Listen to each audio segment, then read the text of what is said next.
세계적인 부자 마이크로소프트 창업자인 빌 게이츠가 이런 말을 했습니다. 오늘의 나를 만든 것은 우리 마을 도서관이다. 나에게 소중한 것은 하버드대 졸업장보다 독서하는 습관이었다.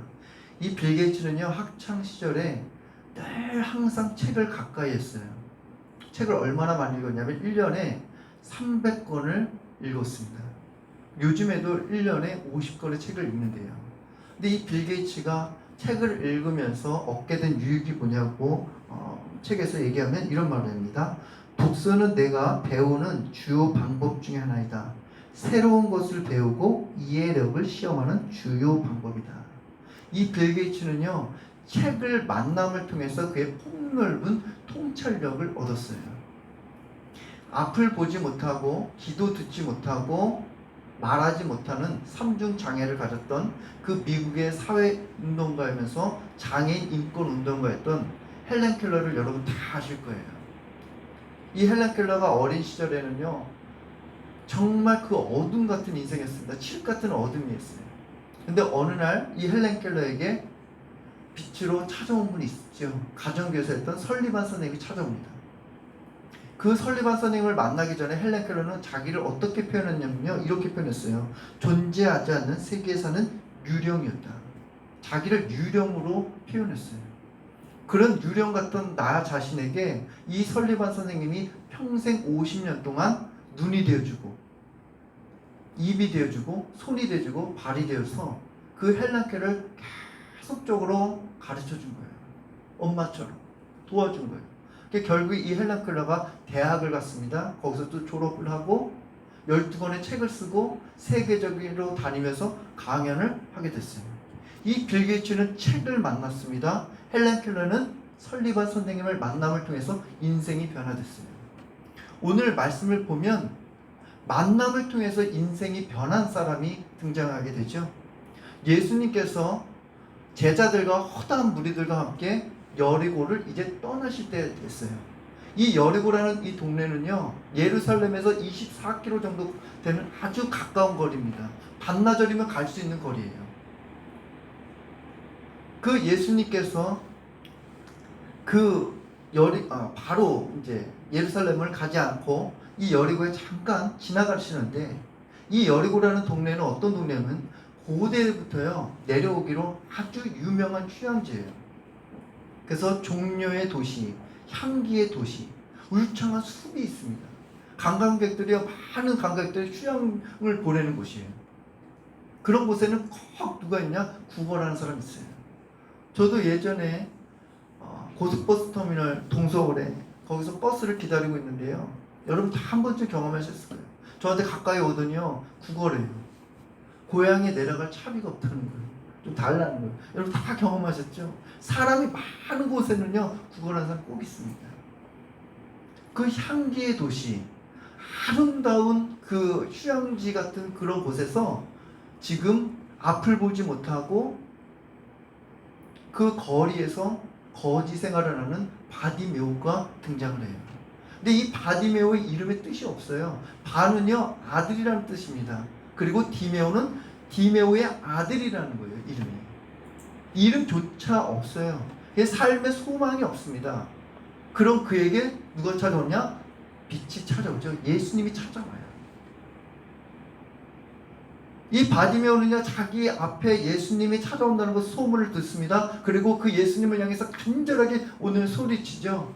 다윗의 자손 예수여, 나를 불쌍히 여겨 주십시오. 다윗의 자손 예수여, 나에게 자비를 베풀어 주십시오.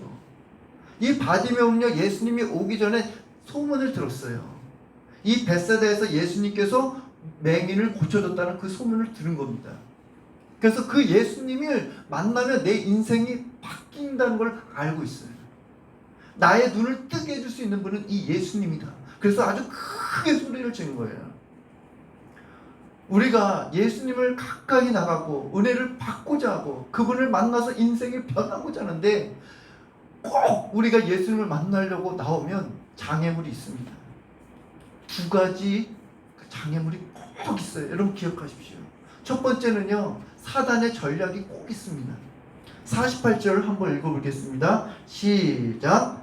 많은 사람이 꾸짖어 잠잠하라 하되 그가 더욱 크게 소리질러 이르되 다윗의 자손이여 나를 불쌍히 여기소서 하는지라. 많은 사람들이요 지금 어떻게 하냐면 바디메오에게 조용해, 잠잠하라고 막 호통치는 거예요. 이 바디메오가 얼마나 불쌍합니까? 지금 예수님께 다윗의 자손이여 나를 불쌍히 여겨주십시오, 나를 살려주십시오 막 이러는데 그 사람 우리 같으면 어떻게 해요? 바디메오야 이쪽으로 와, 가까이 와, 그랬지 않겠어요? 근데 많은 사람들이 야 조용해 막 그에게 호통을 치는 겁니다. 왜 많은 사람들이 이 바디메오의 이 소리를 지르는데 왜 잠잠하라고 하고 조용히 하라고 했을까요? 퀴즈입니다. 여러분 한번 맞춰보세요. 왜 그랬을까요? 이 바디메오가요 예수님께 막 구걸하니까 그 사람들이 야 예수님에게 구걸하는 거 아니야 그러면서 막 호통쳤을까요? 그게 아니에요. 지금 예수님은요 이 휴양지에서요 잠시도 쉬지 않아요. 지금 어디로 목적지로 가냐면 예루살렘으로 갑니다. 이 예루살렘을 가는 이유가 분명해요. 예수님은 십자가에 죽으러 가신 거예요. 그런데 이 허다한 무리들은요 예수님을 따라갑니다. 왜 따라갑니까? 예수님과 함께 야 예수님을 따라가면 저분께서 우리 이스라엘 나라를 정치적으로 해방시켜 줄 거야. 그러면 나는 예수님을 따라가면 나 한 자리 얻을 수 있어. 따라가는 거예요. 그 마음 가운데 이기적인 마음이 깔려 있어요. 그러고 하면서 빨리 가야 하는데 갑자기 바디메오가 막 소리칩니다. 예수님 날 살려주세요, 예수님 살려주세요. 그러니까요 지체되니까 성가시니까 소리치는 거예요. 우리가 예수님을 만나고자 나아가고요 의뢰를 받으려고 할 때 꼭 이렇게 해방꾼들이 있습니다. 갑자기 옷을 입고 이제 주일날 예배를 다 가려고 하는데요 전화가 띠리리 와요. 평소에 친하지 않았던 친구입니다. 전혀 알지 못합니다. 근데 그 시간에 맞춰서 연락이 와요. 참 신기하죠? 우연인가요? 주일날 예배를 옵니다. 근데요 부부가요 차를 타고 운전하고 오는데 갑자기 화가 꼬이면서 아내와의 갈등합니다. 성질이 나가지고 그냥 차를 확 돌려서 집으로 돌아갑니다. 이게 우연일까요? 갑자기 예배를 올라갑니다. 예수님을 만나고자 합니다. 근데 머리가 막 아파요. 찌릿찌릿 아파요. 이게 우연일까요? 기도하려고요 교회 나왔습니다. 기도하려고 하는 순간 연락이 옵니다. 이거 누가 하는 걸까요? 보이지 아니하는 사단이 전략이에요. 속지 마십시오. 지난주 수요일날 CBS 새롭게 하소서에 그 와플대학 여러분 다 아시죠? 전국에 체인점이 굉장히 많아요. 와플 파는 가게인데 그 창업했던 손정희 장로님께서 간증을 하셨는데요. 이 손정희 장로님은 그 4대째 기독교 집안이에요. 근데 신앙생활을 대충 했습니다. 처음에는 와플을 판 게 아니라 처음에는 옷장사를 했어요. 근데 옷장사인데 대박이 났어요. 돈을 막 엄청 많이 벌었습니다. 근데 가까운 지인으로부터 사기를 당해요. 10억을 빚을 집니다. 남편이 그걸 알고요. 남편이 그걸 충격을 받아가지고 계단에서 넘어져가지고 어깨가 다쳐요. 그리고 딸은 서울예고를 다녔는데 채무자들이 그 학교에 딸에게 찾아갑니다. 야 너희 엄마 어디 있어? 얼마나 아이가 상처를 받겠어요. 그러더니 이 딸이요 돈이 없는 거 뻔히 아니까 엄마가 나 학교다 거 데릴 수 없다는 걸 아니까 그냥 자퇴해요. 그러면서 이 딸이 가까운 집에 있는 교회에 새벽마다 늘 나가서 기도합니다. 이 엄마도 같이 가는 거예요. 주일날 가서는 합부 예배가 있는데 그때마다 쉴 때마다 뭐 했냐면 교회 가서 설거지하고 화장실 가서 청소하고 그랬어요. 그런데 어느 날 화장실 청소하고 나오는데 어느 집사님이 오셔가지고 이 장로님에게 뭐라고 그랬냐면 휴지가 떨어졌다고 막 짜증내는 거예요. 그러니까 이 장로님이 너무 마음이 힘든 거예요. 내 처지가 이래서 그런가? 그러면서 하늘을 보는데요. 하나님이 이 장로님에게 말씀합니다. 나는 다 안다. 나는 다 알아. 거기서 하나님의 위로함을 받아요. 그리고 목사님이 그걸 알고 인정을 해줍니다. 그래서 집사의 직분을 받아요. 그런데 그 교회에서 이 장로님이 열심히 하니까 교회에 누가 있냐면 시기하는 사람들이 꼭 있습니다. 그 시기하는 사람을 통해서 이 집사님이 교회를 떠나요. 교회요, 시기하는 세력 꼭 있습니다. 그래서 이 사람들로 인해서 하나님께 봉사하고 하나님께 더 나아가려고 하는데 하도 힘들어서 교회를 떠나는 사람도 있어요. 여러분, 그 시기하는 세력들을 보고 미워하지 마세요. 그 배후에 누가 역사하냐면 사단이 역사한다는 것을 꼭 기억하십시오. 꼭 기억하십시오. 다윗과 사울 왕이 블레셋 전쟁을 나갔습니다. 전쟁을 하고 나서 돌아올 때 여인들이 거기에서 악기를 막 연주하면서 막 노래하면서 춤춥니다. 뭐라고 노래했냐면 사울이 죽인 자는 천천히요 다윗을 죽인 자는 만마리로다. 근데 그 말을 들은 사울이 그때부터 마음이 어떠냐면 불편한 거예요. 화가 납니다. 그래서 다윗을 시기하고 계속 죽이려고 창을 던집니다. 근데 성경에는 뭐라고 나왔냐면 사울 안에 악령이 임했다 그래요. 악령이 임했다. 시기합니다. 질투합니다. 그 안에 누가 있는 거냐? 사울이, 사단이 역사하는 거예요. 여러분을 시기하고 누군가 질투하고 그래서 미워하지 마. 싸우지 마십시오. 그 배후에 사단과 싸워야 될 줄 믿습니다. 예수 그리스도의 이름으로 대적해야 될 줄 믿습니다. 이 시기하는 세력 때문에 교회를 떠난 사람들도 있고 섭섭한 마음이 들어서 교회를 떠난 사람도 있어요. 아람 군대 장관이었던 나아만, 여러분 여러 번 이야기했습니다. 나병에 걸렸습니다. 하나님의 사람인 엘리야사를 만나러 가면 내 병이 나을 거라고 해서 가득 선물을 싣고 갑니다. 갔는데 여기서 딱 장애가 딱 있죠. 장애물이. 엘리사 선생님이 나오지 않아요. 사안에게 얘기합니다. 그냥 요단강에서 7번 몸을 씻어라. 그랬더니 이 나아만 장군이요, 화가 나는 거예요. 내가 멀리서까지 여기 왔는데 나를 친절하게 진찰해주지도 않고, 이게 뭐야? 내 생각엔 이건 아닌데, 이거 도리가 아니잖아, 내가 예의가 아니잖아.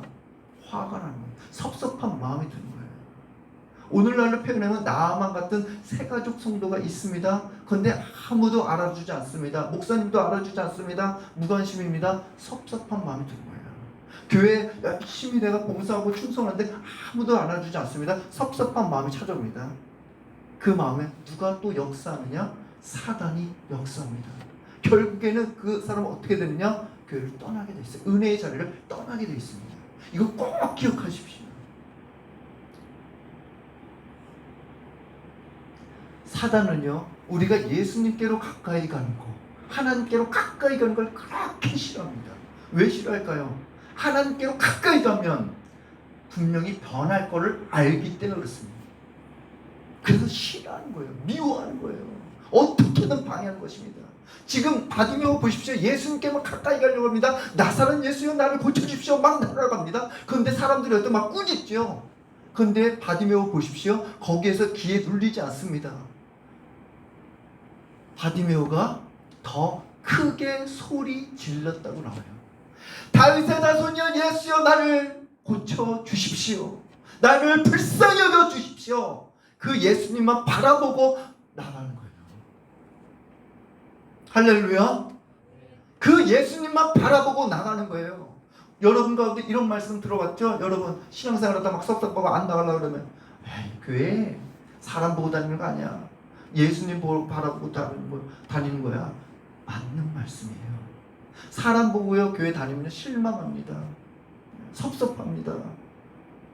근데 예수님 바라보고 다니면요 섭섭할 게 없어요. 그분에게 달마다 은혜를 주시는 거예요.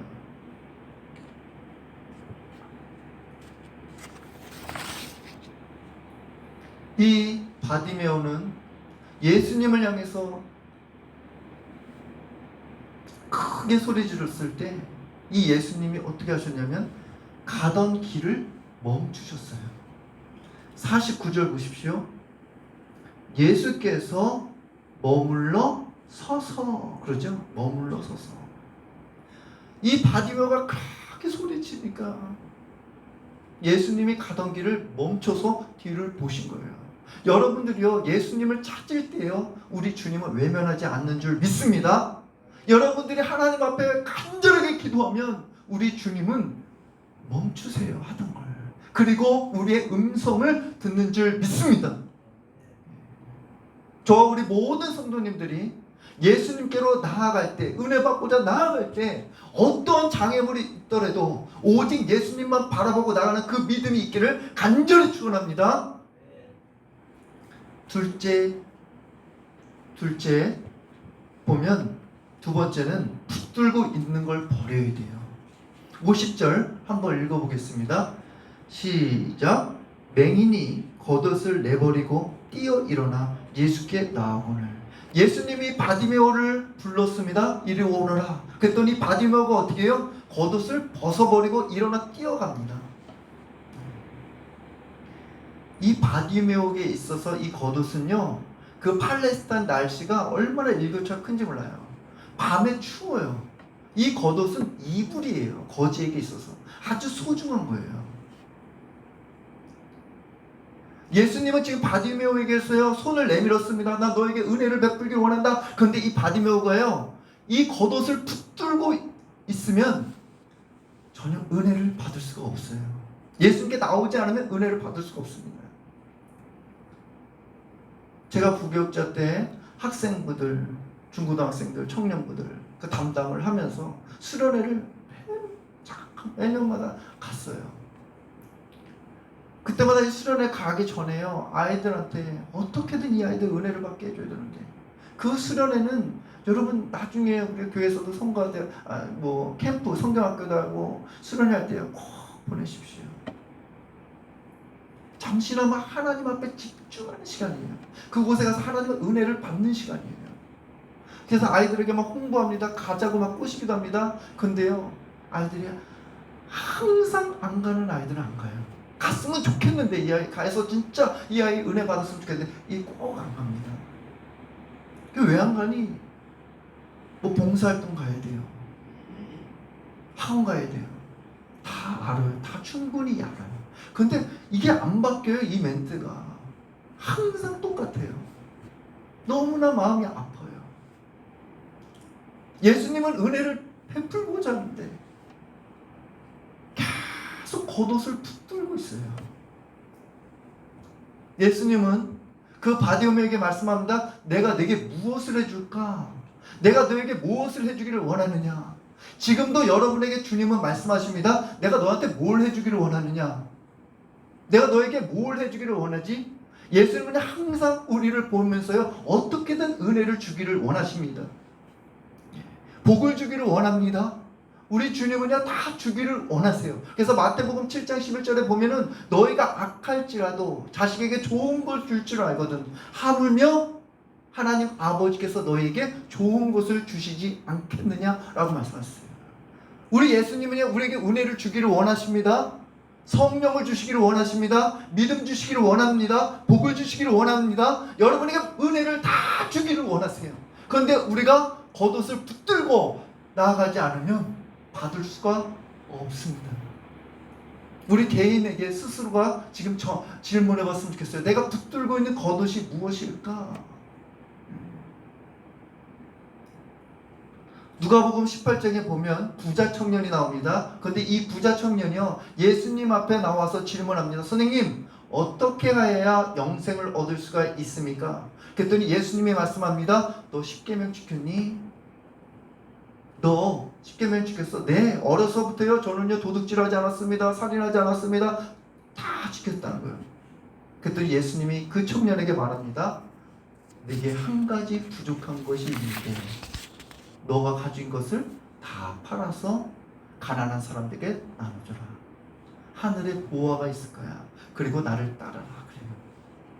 그랬더니 이 청년이 예수님의 말씀을 듣고, 성경에는 이렇게 기록되어 있습니다. 큰 부자이므로 이 말씀을 듣고 심히 근심하였더라.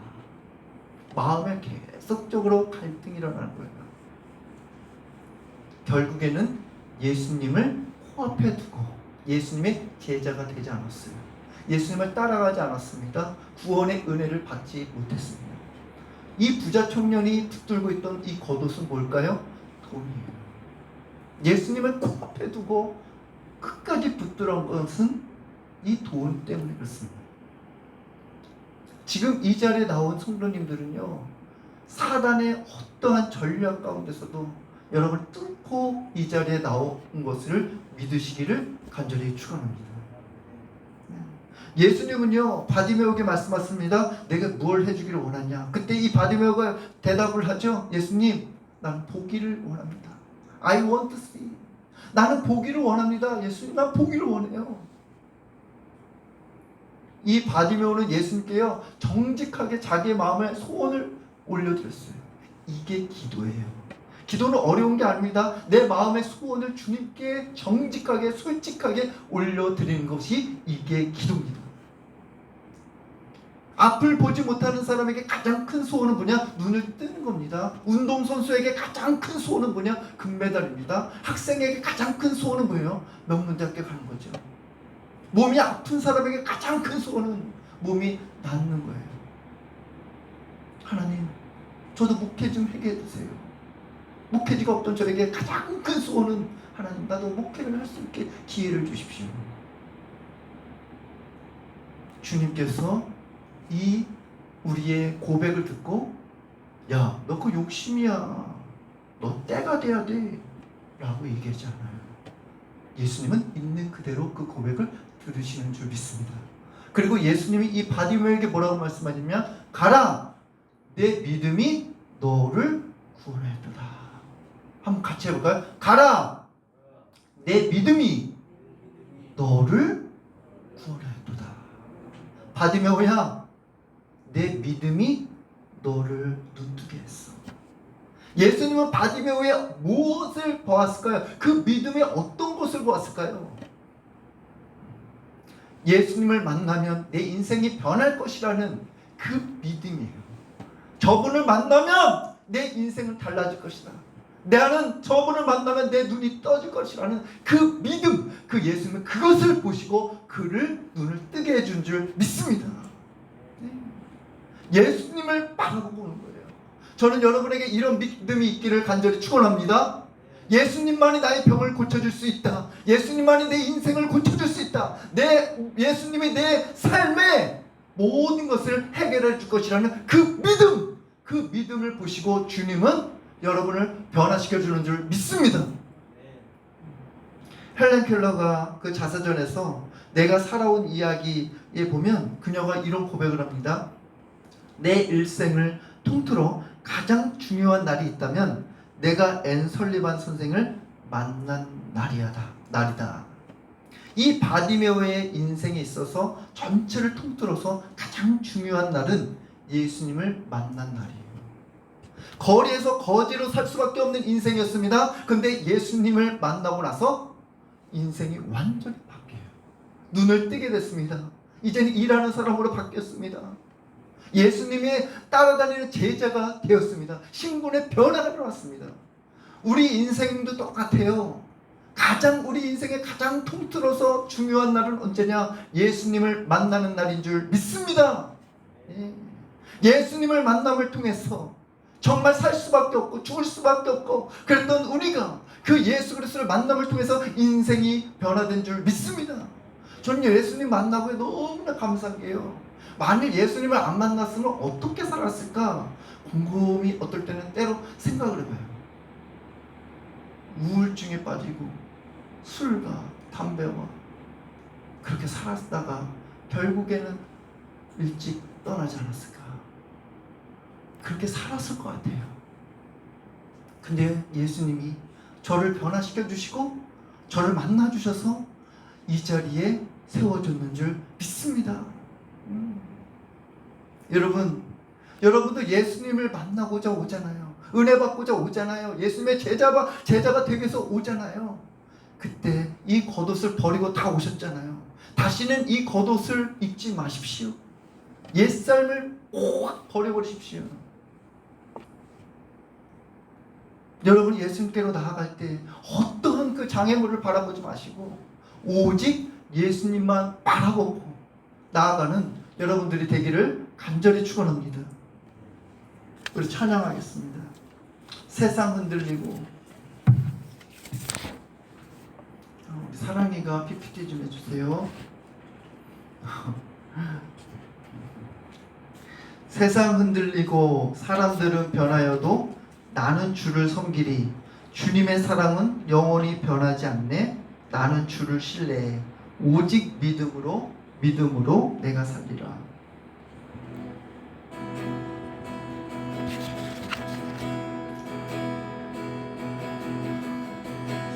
세상은 흔들리고 사람들은 변해도 나는 주를 섬기리. 주님의 사랑은 영원히 변하지 않네. 나는 주를 신뢰해. 오직 믿음으로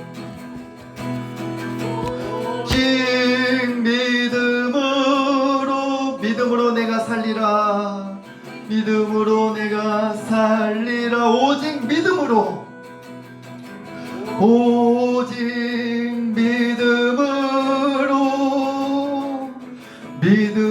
내가 살리라. 믿음 흔들리고 사람들은 주를 떠나도 나는 주를 섬기리. 주님의 나라는 영원히 새하지 않네. 나는 주를 신뢰해. 오직 믿음으로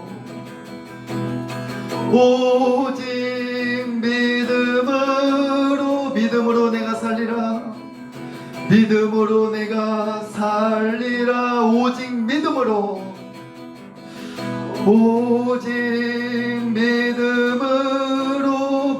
내가 살리라.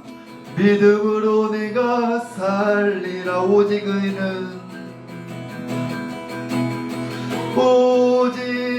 의인은 믿음으로 말미암아 살리라.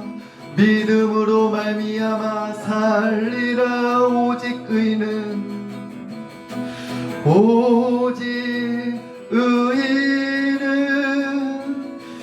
믿음으로 말미암아 살리라. 오직 의인은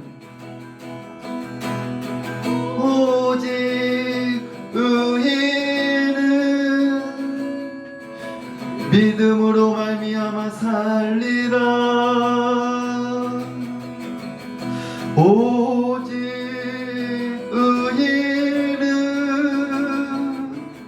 믿음으로 말미암아 살리라. 세상은 흔들립니다. 사람들은 변합니다. 다 주님을 외면할지라도 오직 믿음으로 내가 살리라. 오직 믿음으로 내가 살리라. 오늘 들은 말씀을 가지고 우리 주여 한번 하고 다같이 기도하겠습니다. 주여, 하나님 아버지, 하나님이여 감사합니다. 하나님 아버지, 하나님이 받으며 오는 하나님 아버지, 하나님 예수님을 만나면 내 인생이 변할 것이라는 그 확신을 가지고 예수님 앞에 나아갔습니다. 아버지 하나님, 우리 인생을 변화시킬 분은 오직 예수 그리스도인 줄 믿습니다. 하나님, 사람이 우리를 변화시키는 것이 아니고 환경이 우리를 변화시킨 것이 아니라 예수 그리스도가 내 삶에 아버지 하나님의 신분을 변화시켜주는 줄 믿습니다. 하나님 아버지 하나님이여, 오직 예수 그리스도로 인하여 우리가 믿음을 가지고 살아갈 수 있도록 인도하여 주시옵소서. 하나님 아버지 하나님, 우리가 예수님을 가까이 할 때 하나님, 우리 때로는 우리 마음에 섭섭함이 찾아하고 하나님 또한 시기한 세력으로 인하여 아버지 멀리하고 싶을 때가 있습니다. 주여, 하나님 아버지 하나님, 이 모든 것을 하나님 아버지 나사렛 예수 그리스도의 이름으로 병원이 끊어질지어다. 하나님 아버지 하나님, 우리가 버리지 못하고 붙들고 있는 그 겉옷이 무엇입니까? 예수님께 한 발짝 나아가려고 하는데 하나님 여전히 붙들고 있는 것이 무엇입니까? 하나님 아버지 하나님, 그것을 아버지 하나님 모두 다 내버리게 하여 주시옵소서. 그것을 통해서 우리가 은혜 받지 못하고 내 인생이 변화가 없다면 하나님 아버지 완전히 청산하고 주 예수님께 나올 수 있도록 인도하여 주시옵소서. 하나님 아버지 하나님, 주 그 바디메이의 아버지 하나님의 부르짖음을 듣고 주시고 아버지 하나님 그 소원을 주님께서 응답하였던 것처럼 아버지 하나님 우리 모든 성도들의 소원을 하나님께서 응답하여 주시옵소서. 하나님 정직한 그 고백을 들어 응답하여 주시고 하나님께서 정말 걸음을 멈추시사 하나님 아버지 하나님 우리의 아버지 하나님 목소리에 귀를 기울여 주시옵소서. 하나님 아버지 하나님 병이 아픈 분들을 아버지 하나님 몸이 아픈 분들을 아버지 나사렛 예수님의 이름으로 고쳐주시옵소서. 하나님 치유하여 주시옵소서. 하나님 지혜가 부족한 자에게 하나님 지혜를 허락하여 주시옵소서.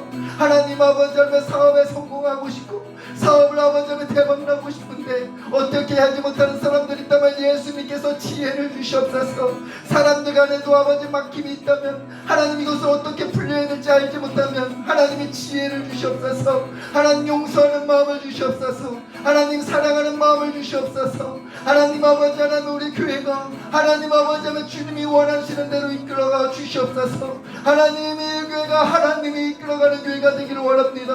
하나님이 아버지 원하시는 뜻대로 하나님이 교회를 세워 주시옵소서. 하나님 아버지 하나님이요 이제 9월도 거의 아버지 하나님 한 달이 지나갑니다. 하나님 아버지 하나님이요 우리 몸을 지켜주시고 하나님 앞으로 아버지 하나님 10월달까지도 하나님 아버지 설립 예배를 앞두고 있사오니 그 모든 행사를 아버지 주님이 주관하여 주시고 그 걸음을 인도하여 주셔서 하나님의 뜻대로 아버지 하나님 그것이 아버지 하나님 성공적으로 잘 마칠 수 있도록 도와주시옵소서. 하나님 아버지 우리 어린 자녀들이 있습니다. 아버지 우리 원영이 아버지 하나님 사랑의 우리에게 하나님 아버지 안수하여 주셔서 저 아이들에게 하나님 아버지 예능을 주시고 하나님 아버지 집중력을 더하여 주시고 어디를 가든지 하나님 만남의 복을 내려 주시옵소서. 성령여 저 자녀들에게 성령 받게 하여 주시옵소서. 예수 그리스도를 구원자라고 고백할 수 있는 그 믿음의 선물을 허락하여 주시옵소서. 예수님의 이름으로 기도하옵나이다. 아멘.